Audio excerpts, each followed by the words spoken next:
Alright, gang, it's time for Bang, Mind Bang. Oh, wow. That title isn't getting any less trashy, is it? Anyway, let's hit it and quit it.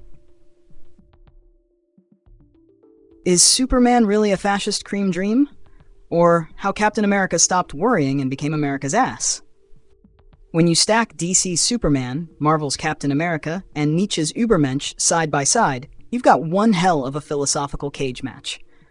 On one side, the tights and capes gang represents our pop culture idealism, and on the other, Nietzsche's Übermensch strides in like a philosophy major who just read Thus Spoke Zarathustra for the 5th time and thinks they've cracked the code to life.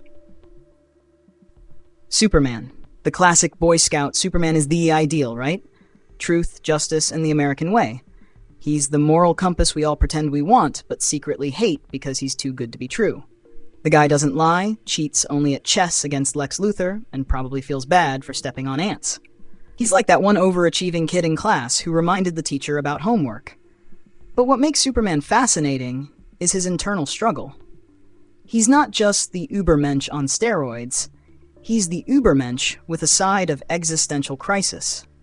Kal-El knows he's stronger, smarter, and more durable than anyone else, but instead of lording it over us mortals, he's trying to figure out where he belongs. He's torn between Krypton, a planet he doesn't even remember, and Earth, where he's technically an immigrant with laser eyes. For Nietzsche, the Übermensch was supposed to break free from conventional morality and create new values. Superman, bless his alien heart, doesn't exactly rewrite the rulebook. Instead, he becomes a living symbol of how hard it is to stick to your ideals when the world constantly tests you. If Nietzsche were alive today, he'd probably give Superman a grudging nod before complaining that he's still too soft. Hap, Captain America, the unintentional Aryan ideal.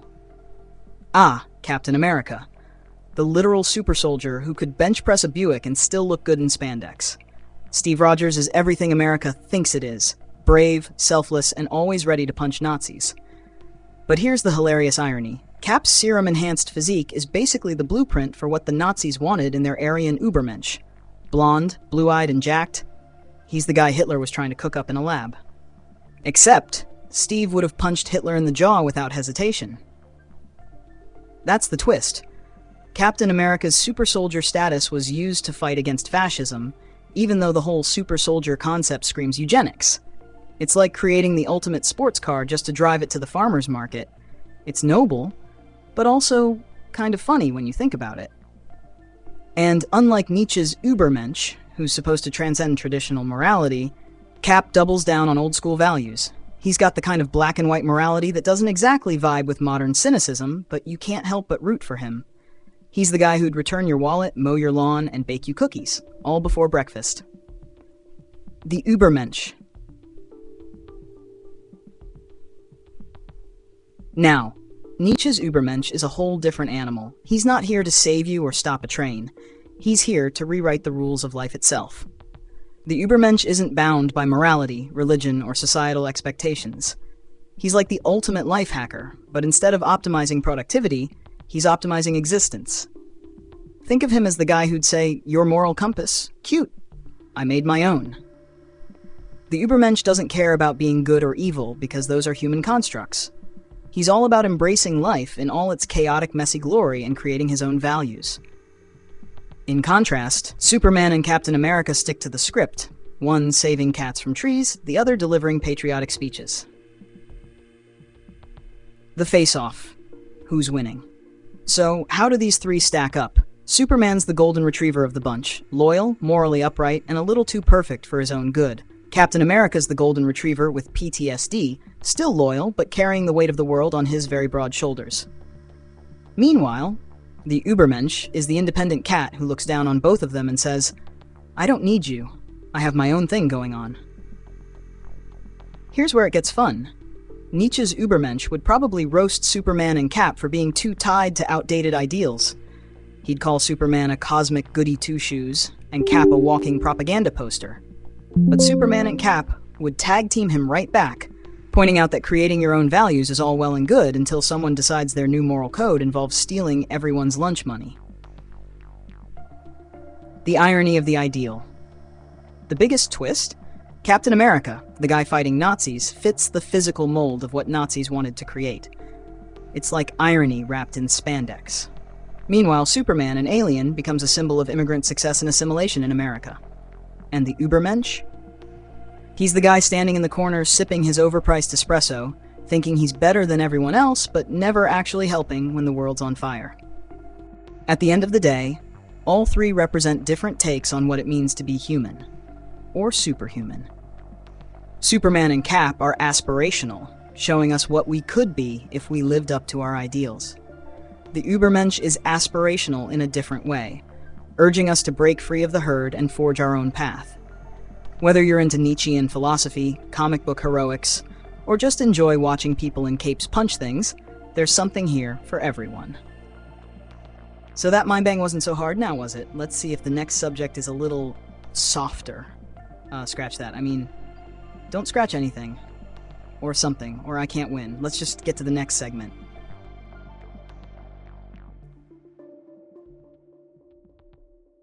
Oh boy, the next title is, did Thomas Edison create an iPhone app to talk to Jesus? Edison's Spirit Phone. The early 20th century's wild ride into the scientific, non-spiritual afterlife with a side of Dr. Strange and Harlan Ellison. The early 20th century, a time when people were obsessed with the idea of immortality, but not in the ghostly, spiritual sense.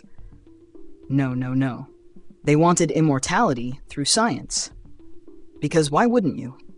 A world full of shiny gadgets, electric lights, and the world's first real mass media made people think, hey, maybe death isn't the end.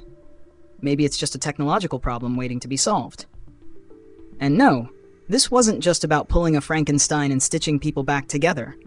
This was about solving death with the scientific equivalent of your mom's fixer-upper mentality. Enter the world of early 20th century non-spiritual afterlife beliefs, where science promised a version of life after death that didn't involve ghosts or angels, just pure, 100% mechanical, 0% ethereal technology. The irony? We're still trying to figure out how to bring back the dead without blowing up half the neighborhood with an accidental Tesla coil mishap. The Children of the Atom and Atomic Dreams. Let's kick things off with Wilmar H. Shiraz's The Children of the Atom, 1941. This isn't your average post-apocalyptic radioactive survivor tale. Oh no, Shiraz crafted a world where the children of atomic bomb survivors were born with godlike powers. Only they weren't all that great at using them, and they were probably a little radioactive in the process. However, these kids had the potential to change humanity, like massively. And that's what made it so cool, or terrifying, depending on your opinion of children with atomic powers. In the context of a scientific afterlife, Shiraz's kids weren't living on in a mystical afterworld. They were literally living in a new dimension of human potential.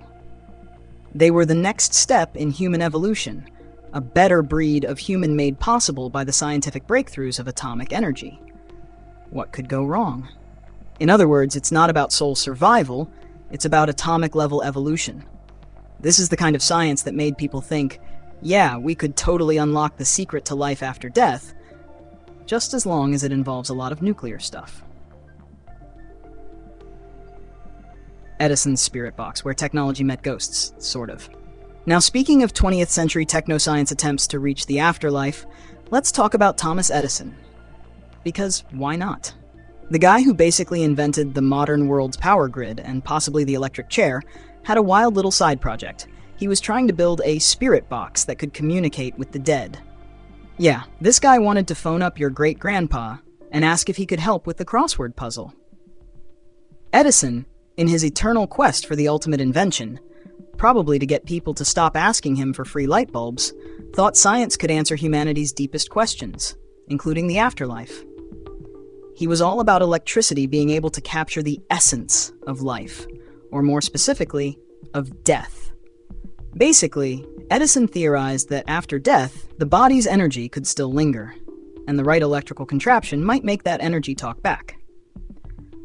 Unfortunately, Edison never finished his spirit box, so all we're left with is an inventor with a cool idea that we now associate with Ghost Hunters and Paranormal Activity sequels. Thanks for nothing, Tom. Astral projection, from spiritualism to Dr. Strange. Let's jump ahead a little to astral projection.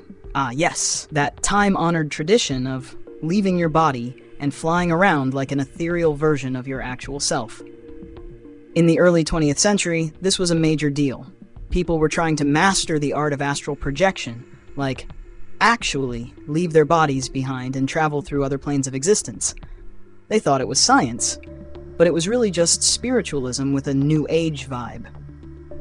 This idea took a hard left turn when the 21st century got its hands on it. Fast forward to Doctor Strange, where the astral plane was a literal thing. And suddenly you've got Benedict Cumberbatch flying around like a wizard who can leave his body behind on a cosmic yoga mat. But it wasn't all just mystical fun and games in the 20th century. People really believed that your soul, or energy, could leave your body and travel through time and space. Again, no ghosts, no spirits, just pure science-based travel through dimensions. If that's not early sci-fi tech for the soul, I don't know what is. The Afterlife by J.S. Fletcher, taking science to the afterlife. Now let's talk about J.S. Fletcher's The Afterlife, 1900, which was another fascinating take on the scientific afterlife. In Fletcher's universe, people didn't just hang around and haunt stuff. They were actively searching for new scientific means of continuing existence after death. In the novel, a scientist tries to find a way to preserve the consciousness after death, creating a new version of life that doesn't rely on the soul, but rather on technology. Imagine that. Life after death without a single ghostly wail. Just science, baby. Sounds like the kind of thing you might stumble upon in a Black Mirror episode, right? That's because these ideas about consciousness and technology intersecting with death were groundbreaking for their time. They had us thinking, hey, if we can preserve the body, maybe we can preserve the mind too. This wasn't just some woo-woo mumbo-jumbo. It was a science-based afterlife. Totally non-spiritual, just pure tech. The Dark Side. I Have No Mouth and I Must Scream by Harlan Ellison. Of course, no deep dive into the technological afterlife is complete without Harlan Ellison's I Have No Mouth and I Must Scream, 1967. Ellison's dystopian nightmare involves a supercomputer that takes over the world, tortures humanity, and then somehow traps the remaining humans in an eternal existence, unable to die. No ghosts, no spirits, just a machine holding you hostage in its cold, merciless grip. This story isn't about living forever in paradise. It's about eternal torment at the hands of technology. The afterlife here is one where technology doesn't save you. It damns you. In many ways, this story flipped the script on the idea of a technological afterlife, showing that if machines are in charge, death might actually look better than endless suffering in a cold, metallic hell. Wrap it up. The future of life after death? So let's look at the big picture here. Early 20th century thinkers weren't just dreaming of life after death, they were trying to build it. Whether it was Edison's spirit box, Shiraz's atomic children, or the astral projections that took people's minds to distant realms, the scientific afterlife was a very real dream for the early 20th century. Too bad it never really worked out. But maybe that's just as well. After all, who wants to end up as a tortured soul trapped inside a supercomputer? Or worse, stuck in a nuclear-powered child's body forever? Maybe some mysteries are best left unsolved. Or maybe, just maybe, we're still figuring it out. After all, if Doctor Strange can leave his body behind and travel through dimensions, is it really so far-fetched to think science might solve death someday? Here's hoping it's a little less hellish than Ellison's future. Well, folks, that's another mind bang. Did your mind get banged hard enough? Oh, wow. I'm really having buyer's remorse about that title. Oh, well. Thanks for watching. If you like this or want more mind banging, smash the subscribe button like sitting on a greasy hamburger and bang the like button like my life depends on it. Not really. Latest, bros.